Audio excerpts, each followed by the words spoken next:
A lot of stories view innovation and technological progress as future forward. Hell, when I think about those terms, I think about the future, or at least the present too. Giant neon signs, cyberpunk cityscapes, the ever-increasing integration of big tech into our daily lives, even into our organic bodies. But for a long time now, games have just as often depicted technological progress as a thing of the past. In early Final Fantasy games, the advanced civilizations that flew airships or accomplished space travel were either conspicuously missing or long extinct. We see this in more modern entries like Final Fantasy XVI too. Advanced technology becomes, instead, a relic of what was, its full potential somehow realized in past tense, and yet unsustainable in present. Over time, populations return to primitive ways. Even in the FF titles where technology thrives, a big question mark dangles overhead about how sustainable progress can be. Alternatively, take Horizon Zero Dawn, which melds future and past together into a strange dual-topia, one simultaneously both pre- and post-technology. Or consider the Jak and Daxter trilogy, where tech and industrialization does come to define the future, but is implied to be a cyclical thing. The precursors before the humans had advanced tech too, it just didn't last. Much of that tech is eerily similar to what we come up with in this time period, centuries later. Of course, behind the scenes, it's easier to animate and program these two mechs, one from the present-day setting of Haven City, and one a suit used by a long-lost civilization, so that they play the same. It's smart, good old-fashioned asset retexturing. But in the game's diegesis, those similarities do imply something about the thing, right? To be clear, this trope certainly isn't exclusive to video games, but games wrestle with it in a way that feels more self-conscious than any other medium. One of my favorite essays, Harper J. MacIntyre's Games Criticism is a Kindness, gets to the heart of it best. It refers to games and mass media as trash culture, not pejoratively, but as valuable yet fleeting experiences you consume in specific times and places. That's not a judgment on the quality of the culture, MacIntyre clarifies. It is not, as one might reflexively think, irredeemable or worthless. It is not a statement about how good or bad the culture is. When I say that culture is trash, I mean it in a very specific way. I mean it as Bennett Foddy says in Getting Over It with Bennett Foddy. For years now, people have been predicting that games would soon be made out of prefabricated objects, bought in a store and assembled into a world. And for the most part, that hasn't happened, because the objects in the stores are trash. I don't mean they look bad or that they're badly made, although a lot of them are. I mean they're trash in the way that food becomes trash as soon as you put it in the sink. Digital culture moves at a mile a minute, and even the finest works, the ones deemed important by the culture, are fleeting experiences. They are trash in the sense that they are ephemeral and that pop culture, particularly video game culture, is built around the idea that media is to be experienced and then discarded. Art is finite, and the culture is built around that idea. End quote. It is impossible for me not to think about how many games are designed for a specific piece of hardware, and only that hardware. That game's lifespan, then, becomes synonymous with that piece of hardware's too. Nintendo, who always try to be experimental with their systems, is particularly guilty of this, and guiltier still of cracking down on any non-licensed reproductions of their work in the time after. Today, you can license access to NES or Game Boy Advance games through Nintendo Switch Online, but to own a copy, you have to have the original hardware or resort to the high seas. These strict rules mean that preservation of their games is always at risk, or even discouraged as an act. Every game's fate is always ephemeral.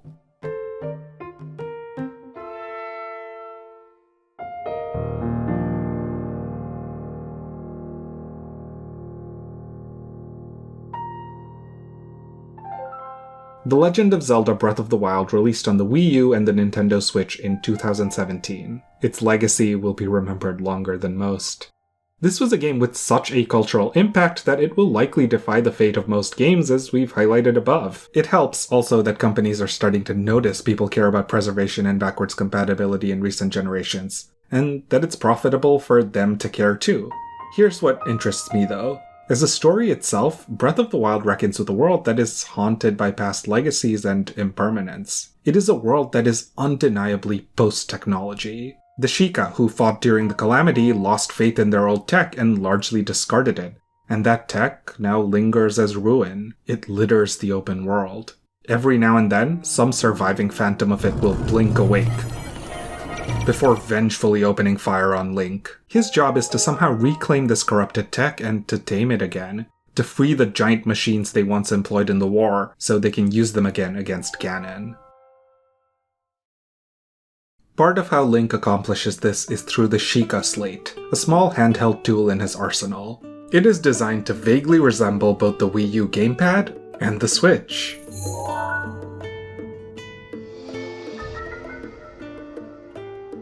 It's a self-referential device meant to echo the player's own controller, but it's self-referential in limbo so that it can vaguely apply to 2 different console generations. Or 1.5, depending on who you ask. For what it's worth, Eiji Aonuma originally envisioned more of a Wii U pad. This makes the sequel, Tears of the Kingdom's redesign particularly compelling. In Tears, almost all trace of Sheikah tech is gone, already made obsolete despite just having been reclaimed. Pura replaces the slate with a new device called the Pura Pad, now designed to look unmistakably like a modern, shiny Nintendo Switch. It's a small change, but it's hard not to see it as a mirror of how quickly technology develops and replaces itself in our own world. In the games industry especially, this self-cannibalizing cycle and the ever-present quest for more graphics, more photorealism, more ray tracing, and more means that every game is in some way, shape, or form hopelessly mortal. It's of its moment. But my god, what a moment Breath of the Wild is. It feels self-reflective about this cycle like no other game. Its open world is littered with technological ruin, but also vestiges of the series' past, waiting to be discovered. Nintendo releasing an official Zelda timeline has never been interesting to me, but the fact that somewhere in this Hyrule, a spring from a past game, is now this beautiful post-apocalyptic spring of power is. It stirs something in me. I don't need to be told things are connected when I can feel it instead, when I can trace the scars on the earth and make do with that. The quest for more graphics isn't particularly interesting to me, but this game's art direction is. It's still mortal, sure, but it tries to be interesting, to be different, to at least be self-aware about its time in the sun, and to bask in that blazing sun. I'm not talking about the gorgeous lighting or cell shading, to be clear, not in isolation anyway, but about the images themselves, the ruins sun-kissed by that lighting, and overgrown with thorns. It's a game that's both trying to be evergreen and honest about how ephemeral games, as an art form, are. With the Switch 2's release, I find myself thinking about that impermanence, encoded as it is into the game's aesthetic, again. This was a title that released between 2-ish console generations, and is now about to be remastered for another, right from the get-go. Of course it costs extra. Somehow the remaster pricing doesn't even include the DLC. There had to be a monkey's paw somewhere, right? But also, of course it had to be remastered from the start. Breath of the Wild's name is almost synonymous with the Nintendo Switch is. And I think that connection is deepened by the game's very look, by its narrative.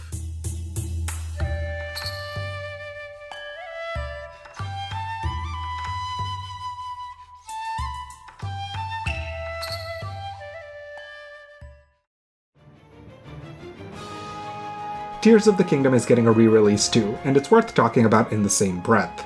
Released in 2023, well into the first Switch's lifecycle, this was a game that was every bit as concerned with technological unsustainability as its predecessor, though more explicitly. Almost all traces of Sheikah tech were gone. Instead, we got around using Zonai technology, an arcane and endlessly remixable, malleable kind of tech from an even more distant past. Link can manipulate Zonai gadgetry using an ability called Ultra Hand. Again, a self-referential call to an old piece of Nintendo hardware, and then fuse different pieces together to build new creations, out of the past. As the game's technical capabilities moved forward, its narrative gazed backwards. If Breath of the Wild was intently focused on an impermanent moment in limbo, both technologically and atmospherically, Tears of the Kingdom is focused on something more general and all-encompassing. It sees the past not as something forgotten or extinct, but as something in dialogue with the future, technologically, anthropologically, emotionally. In this Hyrule, the people dare to hope again. They rebuild. They mourn the past, but they look forward. I have a confession to make. I've never thrown out an old console. To me, they aren't just pieces of old tech, but sentimental objects I spent a lot of time with. Maybe with friends, maybe with family, maybe alone on long flights. A lot of these just don't work anymore and have lost their actual function, but they serve a different one for me now. Pure aesthetic memorabilia. I don't even display them, I just keep them? MacIntyre's point is that by talking about these games, we prolong their lifespans. We place them in particular times and contexts. Criticism, the essay argues, is an act of love. It's a sign that we care. There is no shortage of critique, positive and negative, about Breath of the Wild to go around. And with this video, I should feel so lucky to be another drop in that vast pool. But this is not a pool that needs watering. Over this last generational cycle, the game has concretized its impact in a way so many of its contemporaries just haven't had a chance to. That's why I didn't want to just talk about its staying power. I wanted to highlight its impermanence. Impermanence is a vital part of its aesthetic, something the game invites you to reflect on as you flip around and whack a dude or two and stop to admire its vistas. Ironically, it's a vital part that will become less salient with age as the game becomes a permanent fixture in gaming canon. These marks of fragility and obsolescence are best represented by the game's machine enemies. When you contrast the Sheikah's old robots with the Zonai's, it's clear that Breath of the Wild's Hyrule is afraid of impermanence, and its technological symbols seem almost bitter and vengeful about it. They litter the world in ruin and challenge Link, now corrupted and stripped of will and intent by Ganon's influence and centuries of age and decay. The Zonai enemies of Tears of the Kingdom can be combative too, but they are more anthropomorphized than the Sheikah's machines and feel more willful. Like they're attacking the player not because they're corrupted and decontextualized, but because they want to protect their old secrets and truly believe in the importance of the work. They're not husks, they're rivals. The Zonai's machines are all that's left of them, but they're stuck in a particular moment, unable to do anything more or less than what they were given directives for. Broadly, technology isn't human, and it lacks intent. But what little of it is the human intent and programming that went into it. I use the word went in the past tense for a specific reason. Is intent evergreen? Or is it something you constantly renegotiate as you make different choices from day to day? Do the Zonai's robots have intent, or are they just lines of code running in a circle for millennia on end, reproducing what the Zonai believed in during a particular moment in time, but unable to adapt to anything new? Do the Sheikah robots have intent, because they're now running a different script than what they were originally programmed for? These questions are a deeper rabbit hole than anything to do with video game console generational cycles, but they are ones the two enemy types prompted for me. Let's put it another way. One of the things that makes games such a mortal art form is the technology of the save file. I like to think of my save files as things that will last. I have a profoundly personal connection with many of the games I spend time with, and those saves are a record of that time. Those intentions, those choices. Is it better for one of those saves to simply die and be wiped from my computer? Or for it to be forgotten and left untouched, yet still there just in case? My preference, of course, is always the latter. And it's a computer file. It's never going to have the same kind of question or concern about itself. Obviously. But we do. We wonder if Tears of the Kingdom will let us carry over equipment from our time in the past game. We wonder if our past experiences and customer loyalty will be validated. We hope our save files matter. We give them meaning. The machine enemies in these two titles make me think about save files as units of time, and about the afterlife of each save. How many hours of my data have wilted away and become corrupted over the years? How many hours live on in forgotten hard drives? Does that difference mean anything?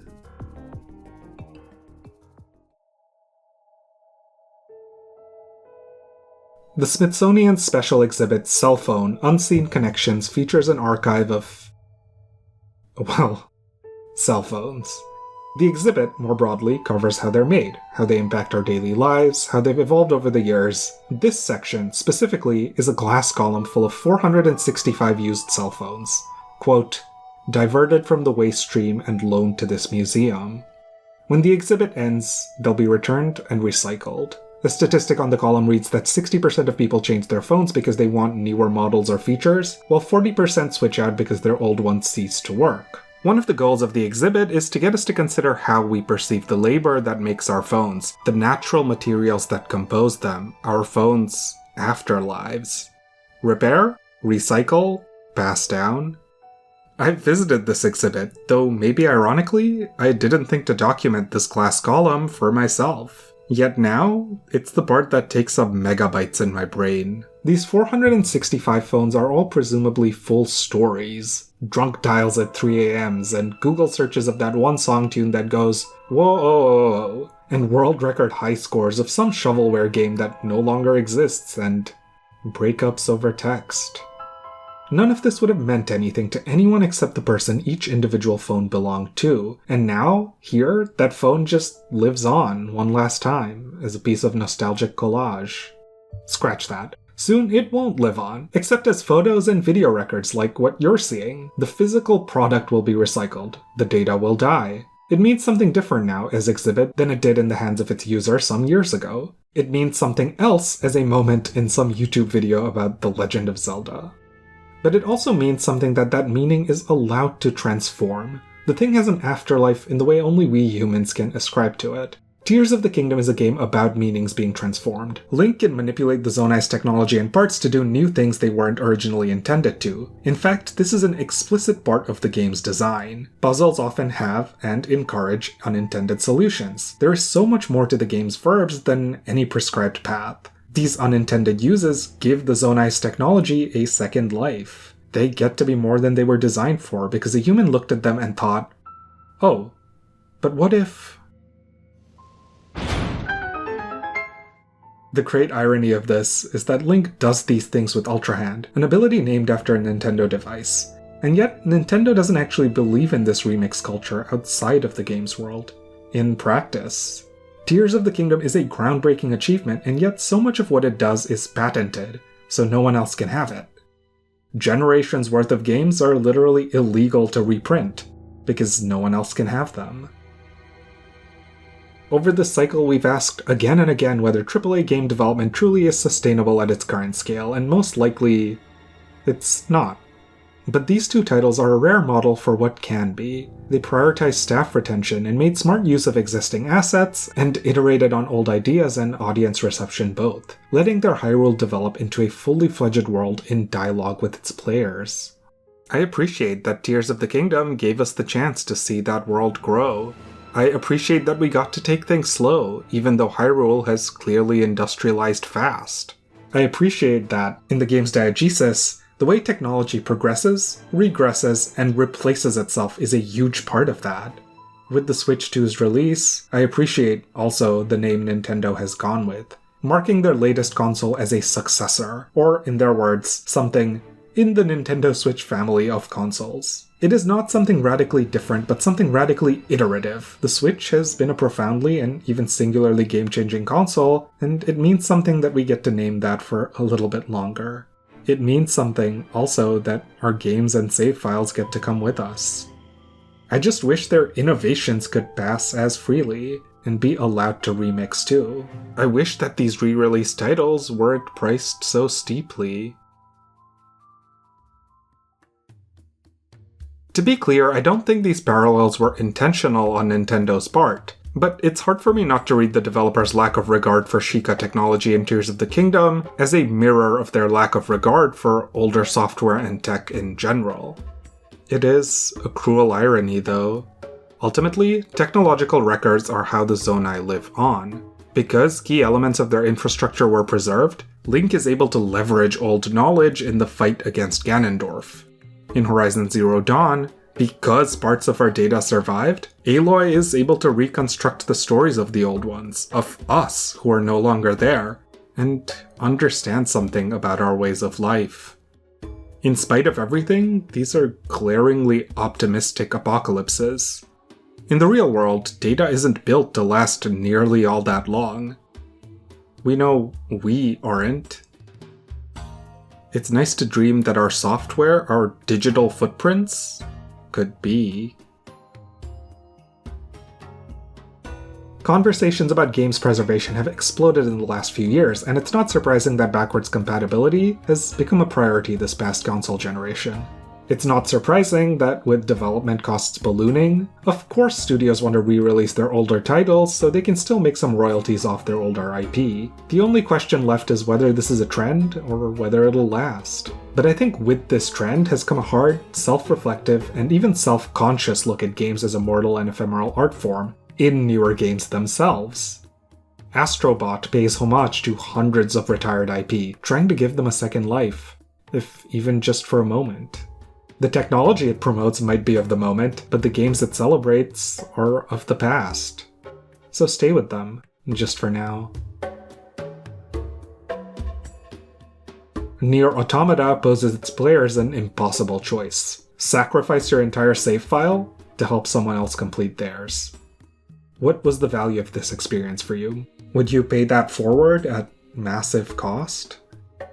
Within the Zelda franchise, one of the entries the Switch hosts is a modern remake of 1993's Link's Awakening, a game in which Link famously washes up on a dreamlike island inhabited by characters from other Nintendo IP.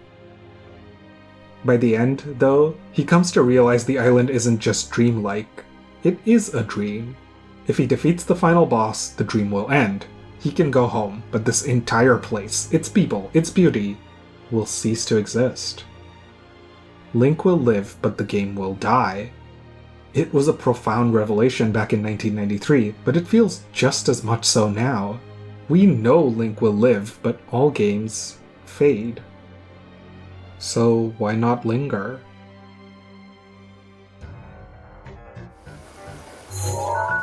Breath of the Wild and Tears of the Kingdom, on the other hand, are never explicitly about these things. They're urgent affairs. Zelda needs you, damn it!